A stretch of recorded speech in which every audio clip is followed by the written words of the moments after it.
अस्सलाम वालेकुम, मैं हूं शाहजेब खानजादा। 10 मई को अमरीकी सालिसी में होने वाले सीज फायर के तहत पाकिस्तान और भारत के डीजीएमओस के राब्ते बहाल हुए थे और यह तय हुआ था कि दोनों ममालिक सरहद पर फौजियों की तादाद में कमी करते हुए हालिया तनाज़े से पहले की पोजीशन पर वापस चले जाएंगे, यानी 22 अप्रैल से पहले की पोजीशन पर वापस चले जाएंगे। अब एक तरफ वज़ीर आज़म मोदी अपनी तकरीरों में पाकिस्तान के खिलाफ नफरत अंगेजी कर रहे हैं, आज भी की। ऑपरेशन सिंदूर के जारी रहने का दावा कर रहे हैं, आज भी किया। जिस पर भारत में ही ये सवाल उठाया जा रहा है कि अगर यह दावा दुरुस्त है कि ऑपरेशन सिंदूर में भारत को कामयाबी मिली है, तो फिर मोदी क्यों ये कह रहे हैं कि ऑपरेशन सिंदूर अब भी जारी है? और नरेंद्र मोदी के दावों के बरक्स भारतीय फौज क्यों ये कह रही है कि मुआहदे के तहत सीज फायर पर अमल दरामद जारी है और फौज हालिया तनाव से पहले की पोजीशन पर वापस जा रही है? दूसरी तरफ आज पाकिस्तान की अस्करी क़यादत ने तस्दीक कर दी है कि पाकिस्तान और भारत सरहद पर फौजियों की तादाद में कमी के अमल को मुकम्मल करने के करीब पहुंच गए हैं। रॉयटर्स को दिए गए इंटरव्यू में पाकिस्तान के chairman joint chiefs of staff committee general Sahir Shamshad Mirza ने कहा कि सरहद पर पाकिस्तान और भारत 22 अप्रैल से पहले की सूरत हाल पर तकरीबन वापस आ चुके हैं, मगर उन्होंने मुस्तकबिल के हवाले से दुनिया को खबरदार किया कि आइंदा तनाज़ा मुतनाज़ इलाके तक महदूद नहीं रहेगा, ये पूरे पाकिस्तान और भारत तक फैल सकता है। We have almost come back to pre-22nd April situation, when we say that the presence of troops on the borders. It is almost we are approaching that, or we must have approached that by now. In India as well, both sides. Yes, both sides. Okay, it has to be in the process. Yes, both sides. Both sides. Previously, we used to be confined to the disputed territory. This time, it has been in the international border. And now in the future even, it will not be restricted to the disputed territory. It would come down to whole of India and whole of Pakistan. So in the absence of no crisis management mechanism, and on the other side having reckless actions, the time window for the international community to intervene would now be very less. And I would say that damage and destruction may take place even before that time window is exploited by the international community. दोनों इतराफ की अफवाज के रवैये और इकदाम से वाज़ेह हो रहा है कि पाकिस्तान और भारत के दरमियान तनाव में कमी आ रही है, मगर भारत में नरेंद्र मोदी अब भी पाकिस्तान को धमकियां देने और इश्तियाल अंगेजी से बाज नहीं आ रहे हैं और अवाम में मुसलसल ये बयानियां बना रहे हैं कि ऑपरेशन सिंदूर अभी ख़त्म नहीं हुआ। आज वज़ीर आज़म मोदी ने कानपुर में जलसे से खिताब करते हुए फिर कहा कि दुश्मन किसी धोखे में ना रहे, ऑपरेशन सिंदूर अभी ख़त्म नहीं हुआ। किसी धोखे में न रहे, ऑपरेशन सिंदूर अभी खत्म नहीं हुआ है। खुद नरेंद्र मोदी और उनके सारे वुज़रा ये दावा कर रहे हैं कि पाकिस्तान की दरख्वास्त पर भारत सीज फायर के लिए राजी हुआ था, मगर इस दावे को सिर्फ पाकिस्तान ही नहीं बल्कि अमेरिका भी मुसलसल झुटला रहा है और खुद भारतीय अपोजिशन भी इसे तस्लीम नहीं कर रही है। अमेरिकी सदर ट्रंप मुसलसल कह रहे हैं कि उन्होंने पाकिस्तान और भारत के दरमियान सीज फायर करवाया था और यही बात पाकिस्तान भी मान रहा है, मगर भारतीय वज़ीर आज़म इस पर कुछ बोलने को तैयार नहीं है। और अब जब इस बात की भी तस्दीक हो गई है कि ट्रंप इंतजामिया ने पाक भारत सीज फायर को टैरिफ्स केस में अपने हक में अमरीकी अदालत में दलील के तौर पर है, तो इस पर भारतीय अपोजिशन जमात कांग्रेस ने नरेंद्र मोदी की ट्रंप से दोस्ती पर तनकीद करते हुए सवाल उठाया है कि डोनाल्ड ट्रंप ने अब ऑफिशियली अमरीकी अदालत में यह दावा कर दिया है कि ट्रेड डील की वजह से पाकिस्तान और भारत में जंग नहीं हुई। क्या मोदी की दोस्ती ट्रेड ब्लैकमेलिंग के सामने सरेंडर कर रही है? इसी तरह अब जब मोदी हुकूमत ने पाकिस्तान के खिलाफ दुनिया में बयानियां बनाने और भारत के लिए हिमायत हासिल करने के मकसद से हुकूमत और अपोजिशन जमातों के अरकान पर मुश्तमिल 7 वफूद मुख्तलिफ ममालिक में भेजे हुए हैं, तो अमेरिका समेत किसी भी अहम मुल्क से भारतीय बयानिए के हक में या पाकिस्तान के खिलाफ कोई काबिल ज़िक्र रद्द-ए-अमल नहीं आया। साथ ही भारतीय सिफारती वफूद ज़्यादातर ममालिक में तो आला तरीन ओहदेदारों से मुलाकात तक नहीं कर पा रहे हैं, खासतौर पर अमरीका में। इस पर कांग्रेस रहनुमा सुप्रिया श्रीनाथ ने तनकीद करते हुए कहा है कि भारत के इन 7 सिफारती वफूद ने अंडर सेक्रेटरी साबिक अरकान के अलावा किससे मुलाकात की है? कुछ सवाल हैं जो भारतीय मीडिया नहीं पूछेगा, क्योंकि उसको तो फुर्सत ही नहीं है सरकार की ढाल बने रहने से। तो सोचा मन में आया कि हम ही पूछ लेते हैं। ये जो 7 डेलीगेशन दुनिया के तमाम देशों में गए हैं, ये अंडर सेक्रेटरी और भूतपूर्व सदस्यों को छोड़कर कभी किसी राष्ट्राध्यक्ष से मिले अभी तक? तो कुछ सवाल हैं। ये डेलीगेशन कितने राष्ट्राध्यक्षों से मिले हैं? ये डेलीगेशन जहां जहां गए हैं, क्या उन देशों ने 2 टूक औपचारिक बयान देकर भारत का समर्थन किया है? क्या उन देशों ने खुलकर पाकिस्तान प्रायोजित आतंकवाद के खिलाफ बोला है? क्या ये जो डेलीगेशन गए हैं ये विदेशी मीडिया से मिल रहे हैं या नहीं मिल रहे हैं? और अंत में एक सवाल, इन सारे डेलीगेशंस के जाने का भारत को क्या फायदा हो रहा है? क्या हमारे पक्ष में एक माहौल बन रहा है? मुझे लगता है इन सवालों के जवाब मिलने चाहिए। डेलीगेशन मोदी जी ने भेजे हैं, विपक्ष ने उनका साथ निभाया है, लेकिन इसका रिजल्ट क्या हो रहा है ये भी देश जानना चाहता है। इसके अलावा वज़ीर-ए-आज़म मोदी हमेशा ये दावे करते रहे हैं कि वो बहुत सादा हैं, सादा ज़िंदगी गुजारते हैं, फ़कीर हैं। इसके साथ साथ वो आवाम को कहते हैं कि उन्हें बैरून मुल्क की अशिया दरामद करके इस्तेमाल नहीं करनी चाहिए, बल्कि भारत में बनी अशिया इस्तेमाल करनी चाहिए। इस पर अपोजिशन नरेंद्र मोदी का मजाक उड़ा रही है और उनकी सादा और फ़कीर तबीयत की हकीकत आवाम को बता रही है। सिर्फ यही नहीं, मोदी हुकूमत पहलगाम वाक़े की बुनियाद पर पाकिस्तान और भारत को जंग के ध्याने पर ले आई थी और अब ये क्रेडिट भी ले रही है कि ऑपरेशन सिंदूर के जरिए पहलगाम का बदला ले लिया है। मगर ये बुनियादी सवाल अब भी मोदी हुकूमत का पीछा कर रहा है और भारत में तनकीद बढ़ रही है कि 1 महीना और 8 दिन गुजरने के बावजूद पहलगाम वाक़े के हमलावरों का सुराग क्यों नहीं लगाया जा सका।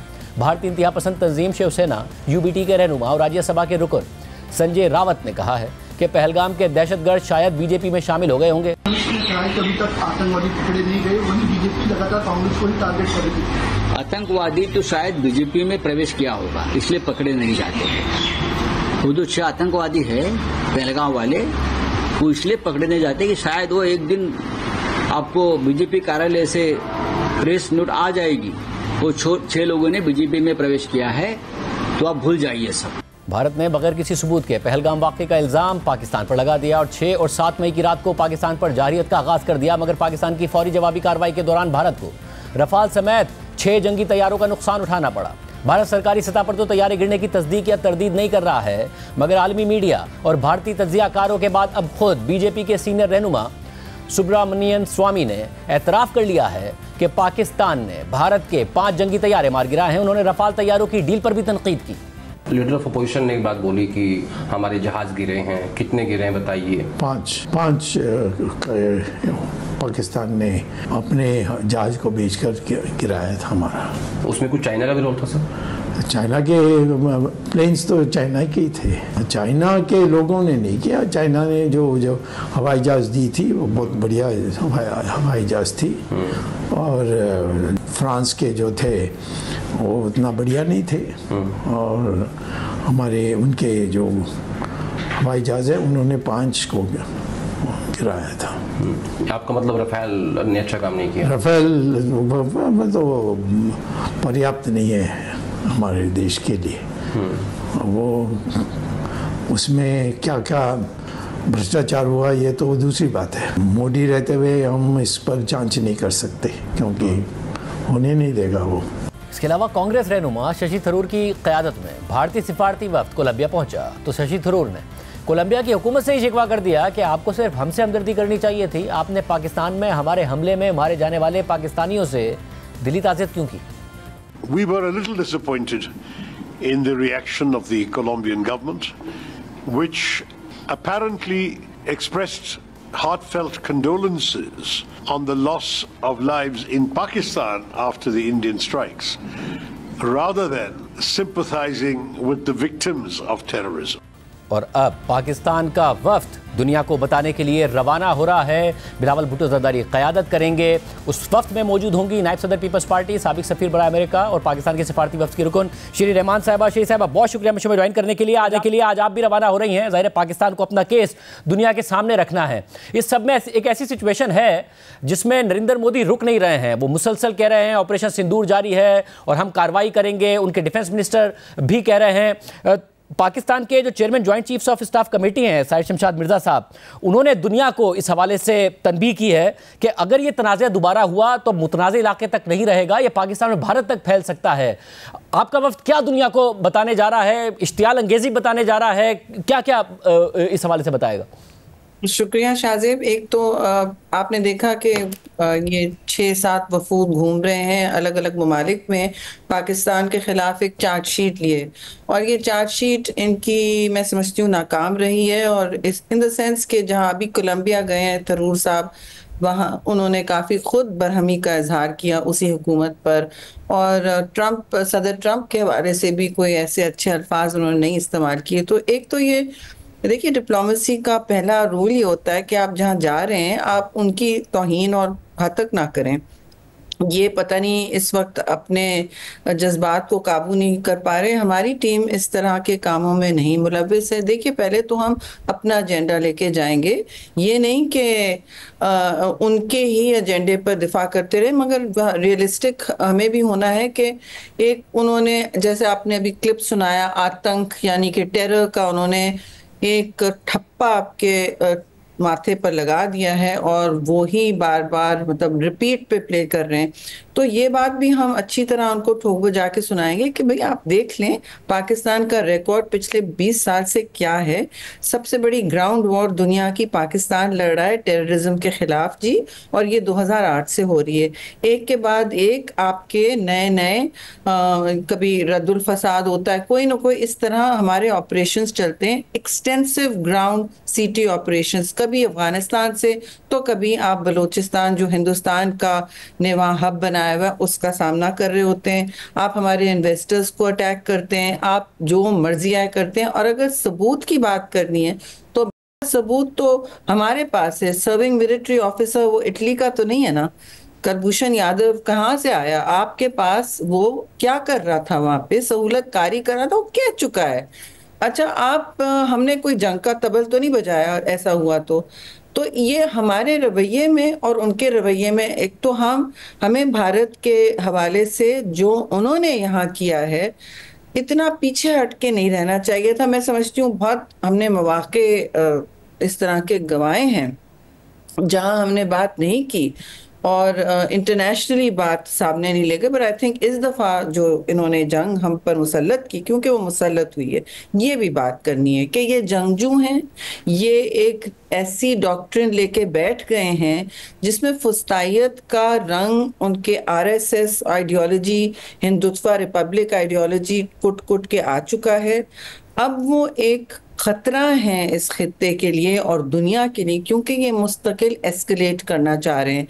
ज़मीन पे उनकी मिलिट्री कुछ करना चाह रही है और वो खुद कुछ और करना चाह रहे हैं। उनकी ऑपोजिशन उनसे सवाल पूछ रही है तो वो हेडलाइन तब्दील करना चाह रहे हैं। हेडलाइन तब्दील करने के लिए वो नाजेबा अल्फाज भी इस्तेमाल कर रहे हैं और ऐसा लग रहा है थोड़ा बेकाबू हुए हुए हैं कि जी पाकिस्तान के लिए तो मेरी गोली तो वैसे ही है। अब ये कोई बात होती है?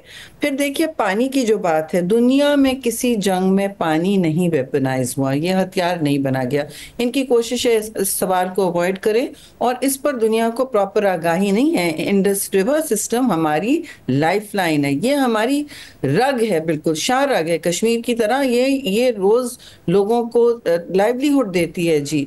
और आप श्री साहब, आप समझती हैं कि ज़ाहिर माजी में जब कोई टेररिज्म का वाकया होता था तो पाकिस्तान के खिलाफ बयानात आते थे। इस दफ़ा मोदी हुकूमत ने पूरी कोशिश की, नहीं हुआ, उनके वफूद गए, फिर भी पाकिस्तान के खिलाफ कोई बयान नहीं आया। आपके ख्याल में माहौल ऐसा साजगार है कि जब ये मौक़िफ़ आप रखेंगे कि जिस किस्म की नफरत अंगेजी नरेंद्र मोदी कर रहे हैं, पानी को वेपनाइज करने की जो बात कर रहे हैं, इंटरनेशनल ऑडियंस मौजूद है इस वक्त इन तमाम बातों के लिए? इस दफा दरवाजा जरा सा खुला है क्योंकि उन्होंने तो ठोक बजा के पक्का काम किया हुआ था। उनके लोग ही काम कर रहे होते हैं सबके दफातर में, यानी लेजिस्लेटर हो या कोई भी डिसीजन मेकर हो। आप देखेंगे कि उनका जो ब्रीफिंग तैयार कर रहा होता है वो अक्सर बेशतर इंडियन या इंडियन ओरिजिन का होता है, उनकी सिंपथीज वहाँ होती हैं। और एक ऑलरेडी आप जाएं कमरे में तो एक रुझान आपके खिलाफ, एक बायस होता है जी। वो मेरे ख्याल में इनका जोम भी टूटा है इस दफा, और ये बायस भी इसलिए टूटा है क्योंकि इन्होंने, आपने देखा ग्लोबल टेररिज्म के भी ये रहे हैं मुतहम्मिल। इन्होंने क्या क्या नहीं किया है। कनाडा के हवाले से आपको याद है वहाँ क्या हुआ, 6 के हवाले से जो मारे गए। फिर आपने अमेरिका में भी इस तरह का एक केस हुआ है। तो अब दुनिया और फाइव आइज इनकी जो अलायंस है उन्होंने सबने देखा है। ये अब दुनिया थोड़ी सी चौकन्नी हुई है कि देखिए ये तो जो काम कर रहे हैं और ख़ास तौर से अपने मुल्क में एथनिक क्लेंसिंग और नस्ल कुशी कश्मीर में जो कर रहे हैं वो किसी के नज़र से अब ओझल नहीं होनी चाहिए। वो आने नहीं देते लोगों को वहाँ, वो अलग बात है, लेकिन हमारा काम ज़रूर ये है कि हम अपना एजेंडा ज़रूर सामने रखें और इन्होंने जो तहमत और बहतान की सियासत की है, इन्होंने खारजा पॉलिसी को बहतान को खारजा पॉलिसी बना लिया है। तो ये सारा हमें फेस करना है। आई एम वेरी कॉन्फिडेंट कि जी हम कर पाएंगे। और एक ऐसी सिचुएशन में जब पाकिस्तान मुसलसल अमन की बात कर रहा है, वजीर आजम पाकिस्तान का मौका आता है कि जब हम डायलॉग के लिए तैयार हैं, हम अमन की बात करते हैं, ज्वाइंट चीफ का आ रहा है, वो दुनिया को खबरदार कर रहे हैं कि जी इस दफा क्योंकि जो मुतनाज़े इलाके से बात बाहर गई है तो आइंदा दोनों मुमालिक में जंग बहुत ज्यादा फैल सकती है। दुनिया का कंसर्न कितना होगा जिसको आप जाके जब बताएं कि जी ये दो एटॉमिक मुमालिक हैं, एक का वजीर आजम है, वो मुसलसल जंग की बात कर रहा है और जंग के दहाने पे दोनों आ गए थे। आपको दुनिया बहुत कंसर्न होगी इस बात से जब आप ये बात और जाके आगे बढ़ाएंगे? आपने दरिया को कूजे में समेट लिया। देखिए यही बात है मैच्योरिटी की। आपका कहीं रिस्पांस इमेच्योर नहीं रहा है। आपने ना हमला किया लेकिन, और जब जवाब दिया तो आपने टिका के दिया लेकिन प्रोपोर्शनेट दिया, वो भी सबके सामने है, वो रिपीट मैं नहीं करूंगी। लेकिन जो खास तौर से न्यूक्लियर एस्केलेशन की बात है, देखिए जब आपके पास इस तरह के हथियार होते हैं, एटमी हथियार होते हैं, तो आपको फूंक फूंक के कदम लेना होता है कि आपकी जंग कहीं ऐसे मिस एडवेंचर में या किसी, आप देखिए गलतियां भी हो सकती हैं। इनका एक मिसाइल गिरा था गलती से हमारे यहाँ, आपको याद है कुछ महीने पहले। तो ये गलती किसी से भी हो सकती है, बट न्यूक्लियर ममालिक गलतियां नहीं अफोर्ड कर सकते। इनके वेपन्स हेड ट्रिगर पे नहीं हो सकते। तो ये बात जरूर होनी है कि देखिए ये अभी भी बात को कहते हैं कि ऑपरेशन सिंदूर खत्म नहीं हुआ, मतलब मजाका खेज बात है। लेकिन आप अपने ऑडियंस को जो भी कह रहे हैं, आप चाहते क्या हैं? आप बार बार ऐसा मुझे तो इम्प्रेशन ये है कि ये मुस्तकिल जंग चाहते हैं, परमानेंट वॉर और परपेचुअल क्राइसिस, यानी कि इश्तियाल अंगेजी इनकी चलती रहे, खित्ता मुस्तकिल एक बॉयल पे रहे और कोई किस्म की स्टेबलाइजेशन या इस्तेकाम ना हो सके। तो ये इश्तियाल अंगेज रियासत हिंदुत्व रिपब्लिक बन गई है। इन्होंने जो मुल्क में किया वो अब मुल्क के बाहर भी कर रहे हैं। तो ये अब जो लोगों को ये बात नजर आने लगी, तो we have to open this door. ये मेक नो मिस्टेक, लोगों को बहुत अभी भी बायसेस हैं हिंदुस्तान के फेवर में और पाकिस्तान के जो टेररिज्म है, और वो सारे पीछे माजी की बातें करते हैं, उसामा बिन लादेन की करते हैं। इस वक्त वो पहलगाम की भी बात नहीं कर सक रहे। समझौता एक्सप्रेस तो माजी में जाना है तो फिर हम भी शुरू हो सकते हैं, लेकिन that's I don't think it's helpful. और मगर जब दुनिया में ज़ाहिर है जब ये ऑपरेशन सिंदूर और ये सारे के सारे मामलात हो रहे थे, पाकिस्तान का मुकदमा जहां वुज़रा ने रखा, वहां बिलावल भुट्टो जरदारी ने भी इंटरनेशनल मीडिया पर जाके रखा, उन्होंने इंटरव्यूज़ का सामना किया। मगर एक सवाल बहरहाल आता है और वो पाकिस्तान के माजी को लेकर है। फिर भारत नया बयानिया बना रहा है कि जी मसूद अजहर को हमें दो, हाफिज सईद को हमें दो, या उन्हें पनाह दी हुई है पाकिस्तान ने। इन सवालात के हवाले से इसको कैसे एड्रेस करेंगे जब आप लोग जाएंगे? नहीं, ने कलभूषण यादव को पनाह दी हुई है, और जहाँ तक हाफिज सईद हैं वो जेल में हैं, वो अरेस्टेड हैं। इस तरह की 900 फैसिलिटीज़ बंद कर दी गई हैं जो एक ज़माने में कहा जाता था कि ये ट्रेनिंग कैंप्स हैं।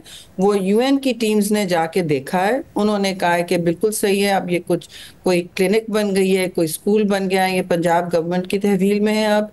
और ये सारी जो हाफिज सईद का नेटवर्क था उस पर तो बहुत सारी गिरफ्तारियां हुई हैं, और मसूद अजहर के हवाले से तो किसी को पता नहीं वो कहाँ है। इनको पता है, इनके जो दहशतगर्द भागते हैं तब इनको पता होता है कहाँ जाते हैं। देखिए एक जो भी ज़माना था वो ज़माना नहीं है आज। वो कश्मीर में देखें, अब जो मकबूजा कश्मीर है इलीगल, वहाँ देखें क्या हालात हैं, और हमें जवाब दें क्यों आप न्यूट्रल इन्वेस्टिगेशन से क्यों भाग रहे हैं। जब इस तरह 21वीं सदी में अब आपके पास कुछ छुपाने को है ना, आप जज जूरी एक्सिक्यूशनर बनना चाहते हैं लेकिन आप न्यूट्रल इन्वेस्टिगेशन से भाग रहे हैं, तो आपके दिल में तो चोर है ना। हम कह रहे हैं जी हम शफाफ हैं, आप किसी को बुला लें, आप चेक कर लें। हम ये भी कहते रहते हैं वक्तन फवक्तन कि देखिए हम आपको जब भी अमन की पेशकश करते हैं आप समझते हैं ये वीकनेस है, तो उन्होंने हमारा जवाब तो देख लिया। मैं जंग को कभी ग्लैमराइज नहीं करूंगी, लेकिन उन्होंने टिका के हमारा जवाब देखा। उसके बाद जब उनको समझ नहीं आ रही है कि ये नया स्ट्रेटेजिक बैलेंस किस तरह ये बैठेगा किस तरह, क्योंकि उन्होंने तो खित्ते में बल्कि पूरे इंडो पैसिफिक में उन्होंने तो वादा किया हुआ था अमेरिका से कि हम आपके नेट सिक्योरिटी प्रोवाइडर हैं। अब वो अमेरिका भी सोच रहा है भाई कि आप किस तरह नेट सिक्योरिटी प्रोवाइडर पूरे एशिया पैसिफिक को हैं, जिसका उन्होंने नाम इंडो पैसिफिक कर दिया कि इंडिया मैनेज करेगा, वो किस तरह पुलिसमैन बनेगा? वो तो पाकिस्तान को फेस ऑफ नहीं कर सकता, तो चाइना तो उसके लिए बहुत बड़ा हाथी है। तो ये सारे सवाल सबके सामने हैं जी। टेररिज्म को तो हम टिका के जवाब देंगे, लेकिन हमारा भी एजेंडा है कि ये परपेचुअल वॉर की डॉक्ट्रिन लेके हिंदुत्व रिपब्लिक क्या चाह रही है? How can two nuclear powers be next door to each other और ये मुस्तकिल कहें कि हमें जंग चाहिए, हमें तो जंग चाहिए, हमें अमन नहीं चाहिए। आप टेररिज्म पे हमसे बात करें, ठीक है, हम तो कहते हैं हम जरूर बात करें टेररिज्म पे, हमारे पास भी बहुत लंबा एजेंडा है। आपके पास तो कोई नहीं है तहवील है, हमारा सर्विंग मिलिट्री ऑफिसर जो आपके मुल्क में जासूसियां करता पकड़ा गया, जो दहशतगर्दी को फरोग देते हुए पकड़ा गया, ऐसा तो नहीं हुआ है ना। तो बातें तो बहुत हैं करने की। अब वो इशू ये होगा कि मैं समझती हूँ कि देखिए डेलीगेशन के बहुत लंबे चौड़े अपॉइंटमेंट्स हैं और बहुत अच्छी मीटिंग्स इंशाल्लाह होंगी, लेकिन देखिए काम इस वक्त किसी और ने भी मुझे कहा, एक फॉरेन मिशन है, कि हमारे फॉरेन मिशंस को 2-2 साल लगते हैं यहाँ से जो केबल जाता है उसको समझने में, और उसको उसकी समझ तो जाते हैं लेकिन उसमें पॉलिसी चेंज आने में। ये हर जगह होता है हेडक्वार्टर्स का। अब ये इशू इसमें यह है कि हमारे बाद फॉलो अप बहुत मुस्तकिल उसी तरह अग्रेसिवली होना चाहिए, तमीज से, but with clarity and purpose. ये वन ऑफ चीज नहीं हो सकती जी। इससे दरवाजा जरूर खुलेगा, लेकिन वो दरवाजे को फिर और एक highway banana for prosperity, for connectivity Pakistan के लिए एंड फॉर ग्लोबल रिकग्निशन, तो इसके लिए काम चाहिए होगा इस टीम के जाने के बाद। अभी तो वलवला है और जोश है, तो जब ये टीम चली। अच्छा, बहुत शुक्रिया। शरीर रहमान साहब हमारे साथ मौजूद सीलात बता रही थी, उनका वक्त अब रवाना हो रहा है पाकिस्तान का मुकदमा रखने के लिए। प्रोग्राम में आगे बढ़ते हैं। इसराइल ईरान के जौहरी तंसीबात पर हमले की तैयारियां कर रहा है और इस सिलसिले में वो अमरीकी हिमायत हासिल करना चाहता है, लेकिन अमरीकी सदर ट्रंप ईरान के साथ होने वाले जौहरी मुज़ाकरात की पेशरफ से मुतमईन हैं और वो मुसलसल सिफारती हल पर जोर दे रहे हैं। और इसी सिलसिले में गुज़िश्ता दिनों ट्रंप ने इसराइली वज़ीर आज़म नेतन्याहू को ईरान पर किसी भी मुमकिन हमले से खबरदार भी कर दिया था, जबकि मुज़ाकरात में भी अहम पेशरफ्त होने का इम्कान है। रॉयटर्स ने बुध को रिपोर्ट किया था कि ईरान और अमेरिका के दरमियान एक आर्जी सियासी समझौता मुमकिन है जो आगे चलकर एक बड़े मुआहदे में तब्दील हो सकता है। इसके अलावा अब यह खबर सामने आई है कि सऊदी अरब ने भी अप्रैल में ईरान को खबरदार कर दिया था कि ट्रंप से जौहरी मुआहदा करें या इसराइली हमले का खतरा मोल लें। रॉयटर्स के मुताबिक सऊदी अरब के वजीर दिफा ने गुज़िश्ता माह तेहरान में ईरानी हुक्काम को एक दो टोक पैगाम दिया कि सदर ट्रंप की जौहरी मुआहदे पर बातचीत की पेशकश को संजीदगी से लें, क्योंकि ये इसराइल के साथ मुमकिना जंग से बचने का एक रास्ता फराहम करती है। हुकूमत से करीबी ताल्लुक रखने वाले 2 खलीजी ज़राए और 2 ईरानी ओहदेदारों ने बताया है कि खित्ते में मजीद अदम इस्तेहकाम के खदशे के पेश नज़र सऊदी अरब के 89 साला बादशाह सलमान बिन अब्दुल अजीज़ ने अपने बेटे शहजादा खालिद बिन सलमान को ये वार्निंग लेकर ईरान के सुप्रीम लीडर आयतुल्लाह खामनाई के पास भेजा। ज़राए के मुताबिक 17 अप्रैल को तेहरान के सदारती कंपाउंड में एक बंद कमरा इजलास हुआ, जिसमें ईरानी सदर मसूद पेज़ेश्कियान, ईरान की मुसल्लह अफ़वाज के चीफ ऑफ स्टाफ मोहम्मद बाकरी और वजीर खारजा अब्बास इराक़ची शरीक थे। अगरचे मीडिया ने 37 साला शहजादा खालिद के दौरा ईरान की खबर दी थी, लेकिन शाह सलमान का खुफिया पैगाम पहली बार मंजर आम पर आया है। चारों ज़राए के मुताबिक शहजादा खालिद, जो ट्रंप की पहली मुद्दत सदारत के दौरान वाशिंगटन में सऊदी सफ़ीर रह चुके हैं, उन्होंने ईरानी हुकाम को खबरदार किया कि अमरीकी सदर तवील मुज़ाकरात के लिए ज़्यादा सब्र नहीं रखते। रिपोर्ट के मुताबिक ट्रंप ने इस मुलाकात से एक हफ्ता कबल अचानक ऐलान किया था कि ईरान के साथ बराह रास्त मुज़ाकरात जारी हैं, जिनका मकसद ईरान के जौहरी प्रोग्राम को महदूद करने के बदले पाबंदियों में नरमी हासिल करना है। ट्रंप ने यह ऐलान इसराइली वज़ीर आज़म नेतन्याहू की मौजूदगी में किया था, जो वाशिंगटन इस उम्मीद पर गए थे कि उन्हें ईरानी जौहरी तंसीबात पर हमलों के लिए अमरीकी हिमायत हासिल होगी। चारों ज़राए ने मजीद बताया कि तेहरान में शहजादा खालिद ने सीनियर ईरानी हुक्काम को बताया कि सदर ट्रंप की टीम जल्द अज जल्द एक मुआहिदा चाहेगी और सिफारतकारी के लिए मौका बहुत जल्द बंद हो सकता है। 2 खलीजी ज़राए के मुताबिक सऊदी वजीर ने ईरानी हुक्काम से कहा कि अमेरिका के साथ मुआहिदा कर लेना इसराइली हमले के इम्कान का सामना करने से बेहतर होगा। इन ज़राए और इस बातचीत से वाकिफ एक सीनियर गैर मुल्की सिफारतकार के मुताबिक शहजादा खालिद ने दलील दी कि यह खित्ता, जो पहले ही गजा और लबनान में हालिया तनाज़ात से मुतासिर है, मजीद कशीदगी का मुतहम्मिल नहीं हो सकता। रॉयटर्स के मुताबिक सऊदी वली अहद मोहम्मद बिन सलमान के छोटे भाई शहजादा खालिद का यह दौरा गुज़िश्ता 2 दहाइयों में किसी सीनियर सऊदी शाही शख्सियत का ईरान का पहला दौरा था। सऊदी अरब और ईरान तवील अरसे से सख्त हरीफ रहे हैं, जो अक्सर प्रॉक्सी जंगों में एक दूसरे के मुखालिफ फरीकों की हिमायत करते थे। लेकिन 2023 में चीन की सालिसी से होने वाले मुफाहिमत ने कशीदगी में कमी की और दोनों मुमालिक के सिफारती ताल्लुकात बहाल हुए। दूसरी जानिब गजा में जंगबंदी से मुताल्लिक अहम पेशरफ्त सामने आ गई है। अमेरिका ने कहा है कि इसराइल ने 60 दिन की जंगबंदी की अमरीकी तजवीज़ की मंजूरी दे दी है। ताहम हमास की जानिब से इस नई तजवीज़ पर तहफ़्फ़ुज़ात का इज़हार किया जा रहा है और ताहाल उन्होंने इस जंगबंदी की तजवीज़ को कबूल नहीं किया है। जुमेरात को मीडिया से गुफ्तगू करते हुए व्हाइट हाउस की तर्जुमान कैरोलाइन लेविट ने कहा कि इसराइल ने गजा में जंगबंदी की नई अमरीकी तजवीज़ की मंजूरी दे दी है। I can confirm that Special Envoy Witkoff and the President submitted a ceasefire proposal to Hamas that Israel backed and supported. Israel signed off on this proposal before it was sent to Hamas. I can also confirm that those discussions are continuing, and we hope that a ceasefire in Gaza will take place so we can return all of the hostages home, and that's been a priority from this administration from the beginning. Clear, you don't know if Hamas has accepted it yet? Not to my knowledge, but certainly if that becomes case and this ceasefire goes into effect, you'll hear it directly from myself, the President, or Special Envoy Witkoff. America के मुताबिक Israel ने जंगबंदी की तजवीज़ मंजूर कर ली है। ताहम अब तक इसराइल ने बाज़ाब्ता तौर पर इस मंसूबे की मंजूरी का ऐलान नहीं किया है। लेकिन अमेरिका के इस ऐलान से पहले कल इसराइली मीडिया ने रिपोर्ट किया कि इसराइली वज़ीर आज़म नेतन्याहू ने यरगमालियों के ख़ानदानों से मुलाकात के दौरान कहा है कि वो इस तजवीज़ को तस्लीम करते हैं। हमास ने इस तजवीज़ पर तहफ़्फ़ुज़ात का इज़हार कर दिया है, लेकिन ताहाल उन्होंने इस तजवीज़ को बाज़ाब्ता तौर पर मुस्तरद नहीं किया है। अल जज़ीरा के मुताबिक जंगबंदी की नई अमरीकी तजवीज़ पर हमास का कहना है कि यह तजवीज़ अभी ज़ेर गौर है। ताहम हमास के एक सीनियर अहदेदार ने कहा है कि मौजूदा शक्ल में यह तजवीज़ गजा में सिर्फ कत्ल गारत और भूख के सिलसिले को जारी रखेगी। हमास के पॉलिटिकल ब्यूरो के रुकन बासिम नईम ने रॉयटर्स को बताया कि यह मुआहिदा फ़लस्तीनी अवाम के किसी भी मुतालबे को पूरा नहीं करता, जिनमें सबसे अहम मुतालबा जंग का खात्मा है। उन्होंने मजीद कहा कि इसके बावजूद हमारी क़यादत इस तजवीज़ का जवाब देने के लिए पूरी कौमी जिम्मेदारी के साथ गौर कर रही है। हमास के एक ज़रिए ने रॉयटर्स को बताया कि हमास इस तजवीज़ पर जुमे या हफ्ते को जवाब देगी। रिपोर्ट में मजीद लिखा है कि हमास के सीनियर रहनुमा समी अबू जहरी के मुताबिक इस तजवीज़ में इसराइल की तरफ से जंग ख़त्म करने और गजा से इसराइली फ़ौज के इनखला की कमिटमेंट शामिल नहीं है, और साथ ही इस तजवीज़ में गजा में इमदाद के आज़ादाना तौर पर दाखिल होने की इजाज़त भी शामिल नहीं है। जंगबंदी की इस नई अमरीकी तजवीज़ की तफसीलात आम नहीं की गई हैं। ताहम रॉयटर्स के मुताबिक उन्होंने इस नई तजवीज़ का ड्राफ्ट देखा है, जिसमें 60 दिन की जंगबंदी की तजवीज़ दी गई है। इसके तहत पहले हफ्ते में 28 इसराइली यरगमालियों को रिहा किया जाएगा, जिनमें जिंदा और मुर्दा यरगमाली शामिल होंगे, जबकि बदले में 1236 फ़लस्तीनी कैदी और 180 फ़लस्तीनी कैदियों की बाकियात वापस की जाएंगी। इस तजवीज़ के मुताबिक इस मंसूबे की ज़मानत अमरीकी सदर ट्रंप के साथ साथ मिस्र और कतर दे रहे हैं, और जैसे ही हमास इस मुआहदे पर दस्तखत करेगी, गजा में फौरी इंसानी इमदाद भेजी जाएगी। ये इमदाद अक़वाम मुत्तहिदा, हिलाल अहमर और दीगर मंजूर शुदा इदारों के जरिए फराहम की जाएगी। अमरीकी तजवीज़ के मुताबिक जब मुस्तकिल जंगबंदी हो जाएगी तो हमास आखिरी 30 इसराइली यरगमालियों को रिहा करेगी।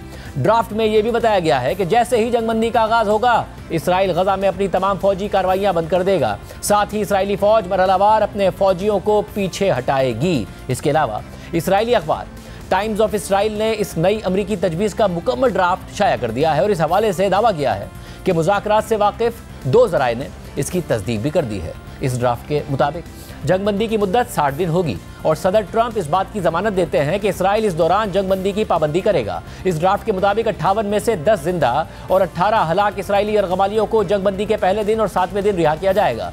पहले दिन मुआहिदे के मुताबिक 5 जिंदा और 9 हलाक यरगमाली छोड़े जाएंगे, जबकि बाकी 5 जिंदा और 9 हलाक यरगमाली 7वें दिन रिहा किए जाएंगे। और जैसे ही हमास जंगबंदी पर रजामंद हो जाएगी, फौरी तौर पर गजा में इमदाद भेज दी जाएगी। शहरियों को दी जाने वाली इमदाद के हवाले से जो भी मुआहिदा होगा, इसे पूरी जंगबंदी के दौरान कायम रखा जाएगा। इमदाद अक़वाम मुत्तहिदा और हिलाल अहमर समेत दीगर मंजूर शुदा चैनल्स के जरिए तकसीम की जाएगी।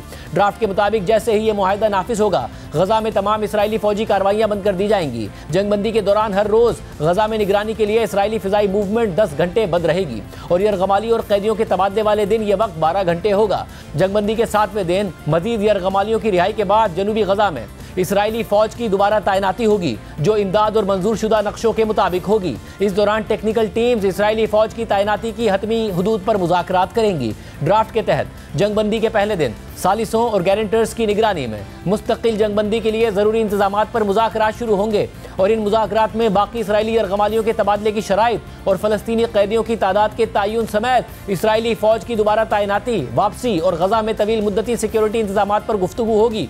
इस दौरान गजा में जंगबंदी के बाद के मामलात पर बात होगी और इस बातचीत के बाद मुस्तकिल जंगबंदी का ऐलान कर दिया जाएगा। जंगबंदी की तजवीज़ के मुताबिक सदर ट्रंप इस बात पर संजीदा हैं कि फरीकैन जंगबंदी के मुआहदे की पाबंदी करें। अगर आर्जी जंगबंदी के दौरान मुज़ाकरात कामयाबी से मुकम्मल हो गए तो ये तनाज़े के मुस्तकिल हल की तरफ ले जाएंगे। ड्राफ्ट में मज़ीद लिखा है कि 10 जिंदा इसराइली यरगमालियों की रिहाई के बदले इसराइल 125 उम्र कैद की सज़ा पाने वाले फ़लस्तीनी कैदियों के साथ 1111 ऐसे फ़लस्तीनी कैदियों को रिहा करेगा जो 7 अक्टूबर 2023 के बाद गिरफ्तार हुए थे, जबकि 18 मुर्दा इसराइली यरगमालियों की बाकियात के बदले इसराइल 180 फ़लस्तीनियों की बाकियात वापस करेगा। रिहाई का ये अमल एक साथ और बगैर किसी अवामी तकरीब के किया जाएगा। रिहाई का पहला मरहला जंगबंदी के पहले दिन और अगला मरहला 7वें दिन होगा और इसके बाद जंगबंदी के 10वें दिन हमास बाकी यरगमालियों की मुकम्मल मालूमात यानी जिंदगी का सबूत, तिब्बी रिपोर्ट या मौत की तस्दीक फराहम करेगी। इसके बदले इसराइल गजा से गिरफ्तार फ़लस्तीनी कैदियों और मरने वाले फ़लस्तीनियों की तादाद की मुकम्मल मालूमात देगा। हमास जंगबंदी के दौरान इसराइली यरगमालियों की सेहत, फलाह बहबूद और हिफाजत की जिम्मेदारी लेगी। ड्राफ्ट में मजीद लिखा है कि मुस्तकिल जंगबंदी के लिए ज़रूरी इंतजामात पर मुज़ाकरात 60 दिन में मुकम्मल किए जाएंगे। जब मुआहदा हो जाएगा तो इसराइल की दी गई फहरिस्त 58 अफराद की फहरिस्त में से बाकी तमाम जिंदा और मुर्दा यरगमाली रिहा कर दिए जाएंगे। अगर मुज़ाकरात इस मुद्दत में मुकम्मल ना हो सके तो जब तक फरीकैन नेक नियति से बातचीत जारी रखें, आर्जी जंगबंदी को बाहिमी रजामंदी से तौसी दी जा सकती है। सालिस और जामिन ममालिक यानी अमरीका, मिस्र और कतर इस बात की जमानत देंगे कि जंगबंदी 60 दिन और किसी भी मंजूर शुदा तौसी के दौरान कायम रहे। वो इस बात को भी यकीनी बनाएंगे कि मुस्तकिल जंगबंदी के लिए संजीदा मुज़ाकरात हों और कोशिश करेंगे कि इन मुज़ाकरात को मुकम्मल किया जाए। इस दौरान अमरीकी सदर ट्रंप के नुमाइंदा खुसूसी स्टीव विटकॉफ खित्ते का दौरा करेंगे ताकि मुआहदे को हतमी शक्ल दी जा सके। वो इन मुज़ाकरात की सरबराही करेंगे। ड्राफ्ट के मुताबिक अमरीकी सदर ट्रंप खुद जंगबंदी के मुआहदे का ऐलान करेंगे। अमेरिका और सदर ट्रंप पुरज़म है कि नेक नियति पर मबनी मुज़ाकरात उस वक्त तक जारी रखे जाएं जब तक कि एक हतमी मुआहदा ना हो जाए।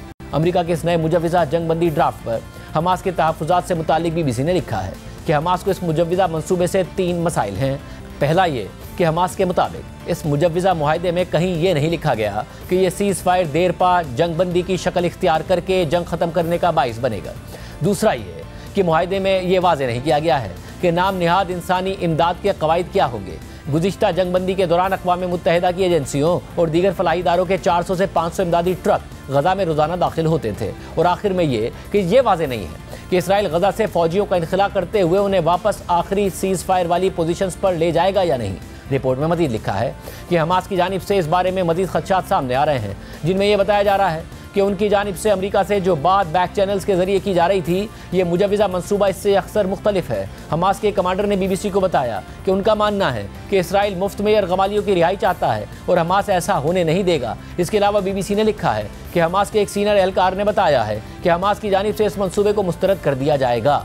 इस सारी सूरत हाल में गजा के शहरियों की सारी उम्मीदें जंगबंदी के इस मुआहदे से जुड़ी हुई हैं, क्योंकि गजा में इस वक्त इसराइली जारियत बद से बदतर होती जा रही है और आज भी इसराइली बमबारी से कम 28 फ़लस्तीनी शहीद हो गए हैं। एक तरफ पूरे गजा में इसराइली फोर्सेस हमले कर रही हैं तो दूसरी जानिब इसराइल ने गजा पहुंचने वाली बैनुल-अक़वामी इमदाद को भी अपने कंट्रोल में ले लिया है और शदीद आलमी तनक़ीद के बावजूद गजा में इमदाद की तकसीम का एक मुतनाज़ प्रोग्राम शुरू किया हुआ है, जिसके तहत मंगल से गजा में इमदाद तकसीम का आगाज़ कर दिया गया था। अल जज़ीरा के मुताबिक इस मुतनाज़ प्रोग्राम के तहत इमदाद की तकसीम के दौरान इसराइली फोर्सेस ने कम से कम 20 अफराद पर गोलियां चलाई हैं। अल जज़ीरा ने इस मुतनाज़ प्रोग्राम के तहत इमदाद की तकसीम के मनाज़िर अपनी रिपोर्ट में दिखाए हैं, जिसमें हज़ारों फ़लस्तीनियों को एक छोटी सी जगह इंतहाई मुश्किल हालात में इमदाद हासिल करते हुए देखा जा सकता है और ज़बरदस्ती उनकी भूख को इस्तेमाल करके उन्हें हिजरत करने पर मजबूर किया जा रहा है।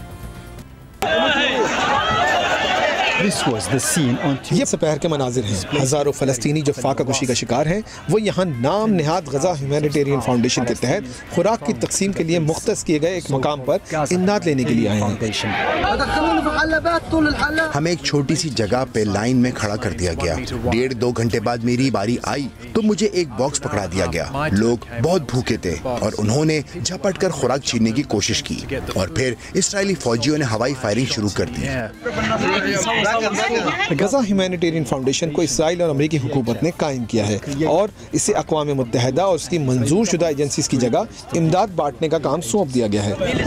इसराइल ये इल्ज़ाम लगाता है कि हमास सिविलियन इमदाद छीन लेती है और उसका नया निज़ाम हमास को ऐसा करने से रोकेगा, मगर अक़वाम मुत्तहिदा की एजेंसी इस इक़दाम पर तनकीद कर रही हैं और उन्होंने इसराइली इदारे के साथ काम करने से इनकार कर दिया है। अल जज़ीरा ने इस बात की तस्वीरों से तस्दीक की है कि कैसे इमदाद तकसीम करने के लिए 4 में से 3 डिस्ट्रीब्यूशन सेंटर्स को जनूबी गजा में रफ़ा के इलाके में बनाया गया है और सिर्फ एक सेंटर सेंट्रल गजा में है, जबकि शिमाली गजा में इमदाद तकसीम करने का एक भी सेंटर नहीं है। अल जज़ीरा ने तस्वीरों से इस बात की भी तस्दीक की है कि किस तरह गैर इंसानी तरीके से इमदाद तकसीम की जा रही है। लोगों को एक छोटी सी जगह पर इमदाद के इंतजार में लाइन लगाकर खड़ा किया जाता है।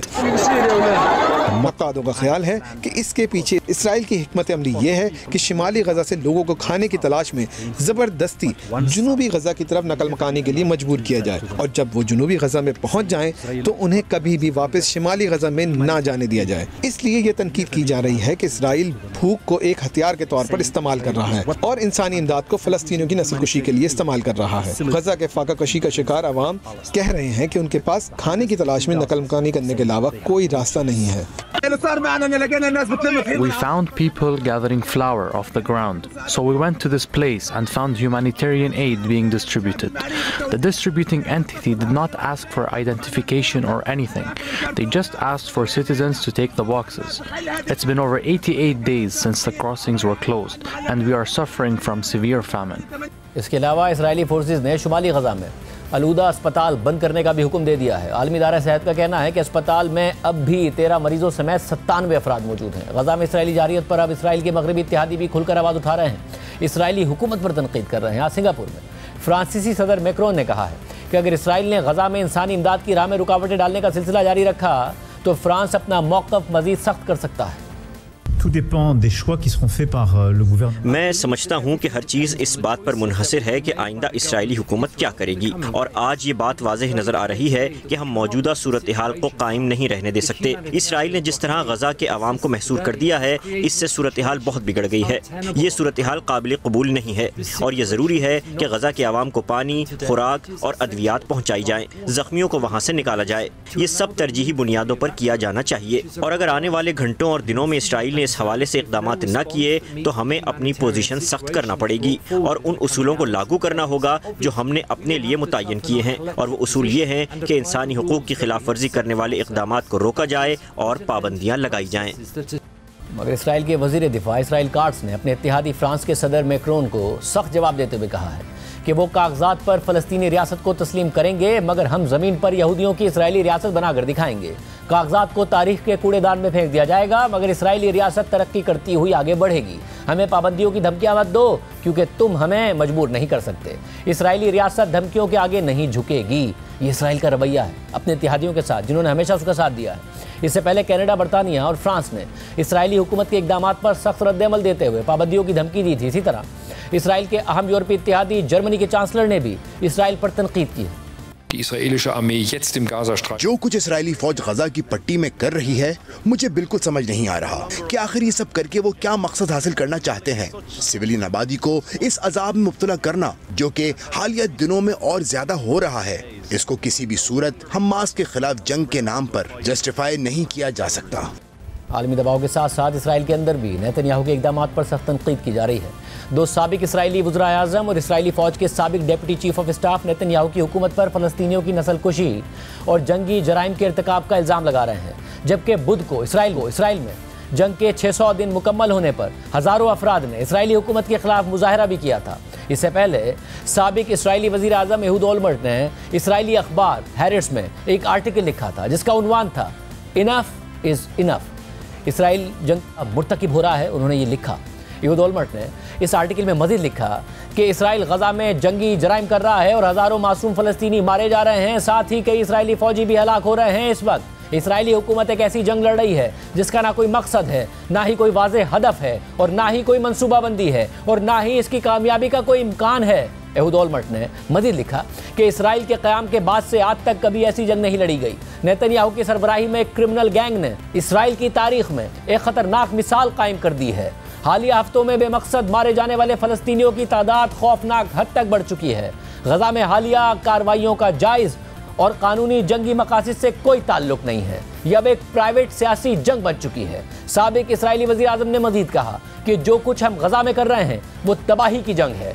आम शहरियों का अंधाधुंध, जालिमाना और मुजरिमाना कत्ल, ये सब कुछ इजरायली हुकूमत की पॉलिसी का नतीजा है जो उसने जानबूझकर बुरे इरादों और इंतहाई गैर जिम्मेदारी के साथ इख्तियार किया हुआ है। आखिर में उन्होंने इस बात पर आर्टिकल ख़त्म किया कि हाँ, इसराइल जंगी जराइम का इर्तिकाब कर रहा है। इस आर्टिकल के बाद योलॉर्मट ने अमरीकी नशरियाती इदारे CNN को इंटरव्यू भी दिया है, जिसमें उन्होंने एक बार फिर नेतन्याहू हुकूमत पर सख्त तनकीद की। What has changed in your view, and why are you speaking out publicly and globally now? What happened, particularly in the last few days, was गुज़िश्ता चंद दिनों में जो ख़ास तौर पर हुआ वो ये कि इसराइल की काबीना के अहम वज़रा ने ये बयानात दिए कि गज़ा के अवाम को फाका कशी का शिकार करना है। अगर ये एक वॉर क्राइम नहीं है तो और क्या है? कोई भी संजीदा इंसान जो इसराइली हुकूमत की नुमाइंदगी कर रहा हो वो कैसे ये बात कर सकता है कि वो गज़ा के अवाम को फाका कशी का शिकार करना चाहता है? वो ये कैसे कह सकता है कि गज़ा के अवाम को जिंदगी की बुनियादी ज़रूरियात की अशिया की फराहमी बंद कर देनी चाहिए? कैसे गजा के 20 लाख से जायद आवाम को दहशतगर्द करार देकर उनके खिलाफ जंग की जा सकती है? ये जंग हमास के खिलाफ नहीं है, बल्कि ये वाज़ेह तौर पर अब एक सियासी जंग है। इसराइली वज़ीर आज़म, उनकी काबीना और ठगों का एक ग्रुप जो इस वक्त इसराइली हुकूमत की नुमाइंदगी कर रहा है, वो ऐसे इक़दाम ले रहा है जो इस जंग को सियासी बना रहे हैं। मैं उम्मीद करता हूँ कि सदर ट्रंप इस हवाले से आगे बढ़ेंगे, क्योंकि मेरा ख्याल है कि सदर ट्रंप ही वो शख्स हैं जो नेतन्याहू को ओवल ऑफिस में बुलाकर टीवी कैमरों के सामने कह सकते हैं कि enough is enough. And he should do it and say to Netanyahu, enough is enough. ये जंग बहुत पहले ख़त्म हो जानी चाहिए थी, मगर अब भी फ़ौरन इसे रोक दो और गजा के अवाम को बुनियादी ज़रूरियात की अशिया फराहम की जाएँ और मग़वियों की रिहाई हो और आगे बढ़ा जाए। अब वक्त आ गया है कि फ़ौरी तौर पर ये इक़दाम किए जाएँ। And release the hostages and move forward. It's time. इसी तरह साबिक इसराइली वज़ीर आज़म एहूद बाराक ने भी गजा में हालिया इसराइली हमलों पर तहफ़्फ़ुज़ात का इजहार किया है। अल जज़ीरा के मुताबिक इसराइल के साबिक वज़ीर आज़म एहूद बाराक ने कहा है कि ये बहुत मशकूक है कि जंग जारी रखने से गजा में माजी से मुख्तलिफ कोई नतीजा निकलेगा। साबिक इसराइली वज़ीर आज़म ने इसराइली अखबार हैरेट्स में मज़ीद लिखा कि इससे बिलाशुबा इसराइल की सिफारती और कानूनी तन्हाई में इजाफा होगा। ये यहूद दुश्मनी की नई लहर को जन्म देगा और जिंदा यरगमालियों में से बाज़ या ज़्यादातर के लिए मौत का परवाना बन जाएगा। उन्होंने मजीद कहा कि जंग इस सूरत में काबिल फ़हम होती अगर ये हमास पर मुकम्मल फतह हासिल कर सकती, लेकिन ऐसा होने वाला नहीं है। एहूद बाराक ने मजीद कहा है कि इसराइल में ऐसी क़यादत सामने आए जो इस इम्कान को तस्लीम करे कि तमाम यरगमालियों को एक ही मरहले में रिहा किया जा सकता है और इस बेमानी जंग को रोका जा सकता है, इंसानी बहरान को ख़त्म किया जा सकता है, हमास को इक़्तिदार से हटाया जा सकता है। उन्होंने गजा पट्टी पर मुस्तकिल कब्ज़े और फ़लस्तीनियों की मुंतकली की तजावीज़ को बेबुनियाद और धोखादही पर मबनी ख्याल करार देते हुए कहा कि ये इक़दामात उल्टा हमारे खिलाफ असर डालेंगे और बाकी दुनिया के साथ मुहाज़राई को तेज़ कर देंगे। हमें फौरी तौर पर अपनी तारीख़ की बदतरीन हुकूमत से निजात हासिल करने की ज़रूरत है और ये जितनी जल्दी हो उतना बेहतर है। इसके अलावा इसराइल में कई दीगर अपोजिशन रहनुमा भी नेतन्याहू के इक़दामात पर सख्त तनक़ीद कर रहे हैं। गुज़िश्ता दिनों इसराइली फ़ौज के साबिक डेप्यूटी चीफ ऑफ स्टाफ और अपोजिशन रहनुमा यायर गोलन ने इसराइली हुकूमत पर सख्त तनक़ीद की थी। टाइम्स ऑफ इसराइल के मुताबिक मंगल की सुबह इसराइल के कौमी नशरियाती इदारे कान से बात करते हुए यायर गोलन ने कहा था कि अगर हम एक समझदार मुल्क की तरह बर्ताव करना दोबारा शुरू नहीं करते तो इसराइल एक तनहा रियासत बनने जा रहा है, जैसे कभी जनूबी अफ्रीका हुआ करता था। उन्होंने मजीद कहा था कि एक समझदार मुल्क आम शहरियों से जंग नहीं लड़ता, बच्चों को मारना अपना मशगला नहीं बनाता और अपनी पॉलिसी का मकसद लोगों को जबरी तौर पर निकालना नहीं बनाता। नेतन्याहू अपने मजालिम में इतना आगे निकल गए हैं कि इसराइली अवाम भी नेतन्याहू की जंगी पॉलिसी के खिलाफ आवाज़ उठा रहे हैं। CNN के मुताबिक इसराइल में लोग पहले से ही जंग के मामले पर इंतहाई तकसीम का शिकार हैं। इसराइली हुकूमत जो कि इंतहाई दाएं बाजू की जमातों के सख्त गिर अनासिर के सहारे खड़ी है, गजा में जंग जारी रखने के अज़म पर कायम है। ताहम हर हफ्ते लाखों इसराइली शहरी जंग के खिलाफ मुजाहरे करते हैं और मुतालबा करते हैं कि हुकूमत फौरी तौर पर जंगबंदी के मुआहदे पर राजी हो ताकि गजा में कैद तमाम यरगमालियों की रिहाई मुमकिन हो सके। इसी माह के आगाज़ में इसराइल के चैनल 12 न्यूज़ पर शाया होने वाले एक पोल के मुताबिक इसराइल के 61% अफराद ने यरगमालियों की रिहाई के बदले में जंग ख़त्म करने की हिमायत की, जबकि सिर्फ 25% ने फौजी कार्रवाई को वुसअत देने की हिमायत की। प्रोग्राम में ब्रेक शामिल करते हैं। मुल्क भर में रवा साल की तीसरी कौमी इंसदाद पोलियो मुहिम जारी है। 26 मई से शुरू होने वाली ये मुहिम 1 जून तक जारी रहेगी और इस दौरान 4 करोड़ 50 लाख से ज़ायद बच्चों को इंसदाद पोलियो वैक्सीन पिलाने का हदफ मुकर्रर किया गया है। नेशनल इमरजेंसी ऑपरेशन सेंटर के मुताबिक कौमी इंसदादे पोलियो मुहिम 5वें रोज भी मौसर अंदाज में जारी है। इब्तिदाई 4 दिन में मुल्क भर के 90% बच्चों की वैक्सीनेशन मुकम्मल हो चुकी है। पंजाब में 91%, सिंध में 87%, खैबर पख्तूनख्वा में 93% और बलूचिस्तान में 89% बच्चों की वैक्सीनेशन मुकम्मल हो गई है। इस्लामाबाद में अब तक 81% बच्चों को पोलियो के कतरे पिलाए जा चुके हैं, जबकि आज़ाद कश्मीर में 96% और गिलगित बल्तिस्तान में 97% बच्चों की वैक्सीनेशन मुकम्मल कर ली गई है।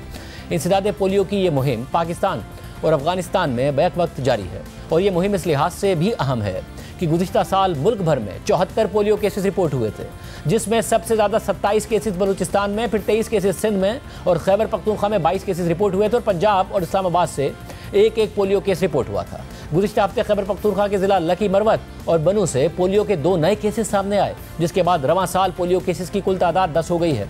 इनमें से 5 केसेस खैबर पख्तूनख्वा, 4 केसेस सिंध और 1 केस पंजाब से रिपोर्ट हुआ है। इसके अलावा कौमी इंसदादे पोलियो प्रोग्राम के मुताबिक मुल्क भर के 4 सूबों और आज़ाद कश्मीर के 127 मकामात से हासिल करदा 272 माहौलियाती नमूनों में पोलियो वायरस पाया गया है, जिससे इस साल मुतासरा अजला की मजमूई तादाद 68 हो गई है। एक तरफ पोलियो के नए केसेस सामने आ रहे हैं तो दूसरी तरफ पोलियो से बचाव के कतरे पिलाने वाली टीमों पर दहशतगर्द हमले भी करते हैं। 27 मई को बलूचिस्तान के ज़िला नौशकी में इंसदादे पोलियो टीम की सिक्योरिटी पर मामूर एहलकारों पर फायरिंग की गई, जिसके नतीजे में एक पुलिस एहलकार शहीद और एक जख्मी हो गया। जबकि इससे पहले 23 अप्रैल को बलूचिस्तान ही के ज़िला मस्तूंग में इंसदादे पोलियो मुहिम की टीम पर नामालूम अफराद की फायरिंग से 2 लेवीज़ एहलकार जा बहक हो गए थे। जबकि इससे पहले 21 अप्रैल को जनूबी वज़ीरिस्तान में इंसदादे पोलियो मुहिम के दौरान अफसोसनाक वाक़या पेश आया था, जहां इंसदादे पोलियो टीम को निशाना बनाने की कोशिश की गई और दहशतगर्दों से मुकाबले में एक कांस्टेबल शहीद हो गया, जबकि एक दहशतगर्द भी मारा गया था। माहिरीन के मुताबिक अगर किसी इलाके में किसी भी शख्स में पोलियो की तशखीस हो जाए तो वहाँ 50 से 500 अफराद में पोलियो वायरस की मौजूदगी का खतरा होता है, जो इसे कैरी करते हैं और कैरी करते हुए दीगर अफराद में ये बीमारी फैलाने की सलाहियत रखते हैं। इस बीमारी को जड़ से ख़त्म करने के लिए मुश्तरका कोशिशों और हिकमत अमली की ज़रूरत होती है। इस वक्त पूरी दुनिया में पोलियो का खात्मा हो चुका है, सिवाय पाकिस्तान और अफगानिस्तान के, और सिर्फ इन 2 ममालिक में पोलियो वायरस की मौजूदगी बाकी ममालिक के लिए भी खतरे का बाइस बन सकती है। 2010 से लेकर अब तक पाकिस्तान में पोलियो के खात्मे के लिए $1 अरब खर्च किए जा चुके हैं, लेकिन पोलियो मुकम्मल तौर पर ख़त्म नहीं हो सका है। 2019 में पाकिस्तान में पोलियो के 147 केसेस रिपोर्ट हुए थे, जो अगले साल यानी 2020 में कम होकर 84 हो गए। फिर 2021 में पोलियो का सिर्फ 1 केस रिपोर्ट हुआ और उम्मीद पैदा हुई थी कि अब पाकिस्तान भी पोलियो फ्री हो जाएगा, लेकिन ऐसा नहीं हुआ। और फिर अगले ही साल यानी 2022 में पोलियो के 20 केसेस रिपोर्ट हुए, जो 2023 में कम होकर 6 रह गए, जबकि 2024 में मुल्क भर से 74 पोलियो केसेस रिपोर्ट हुए। पोलियो एक ऐसी बीमारी है जिसका कोई इलाज नहीं है, अलबत्ता पोलियो के कतरे पिलाकर बच्चों को इस बीमारी से महफूज रखा जा सकता है। 5 साल से कम उम्र के बच्चों को पोलियो के कतरे लाजमी पिलवाइए और 2 साल से कम उम्र के बच्चों को पोलियो के कतरों के साथ साथ हिफाजती टीकों का कोर्स भी करवाइए, ताकि वो दीगर ख़तरनाक बीमारियों से भी महफूज रह सकें। ऐसा कीजिए और अपने बच्चों के मुस्तकबिल को महफूज कीजिए। इजाज़त दीजिए। अल्लाह हाफ़िज़।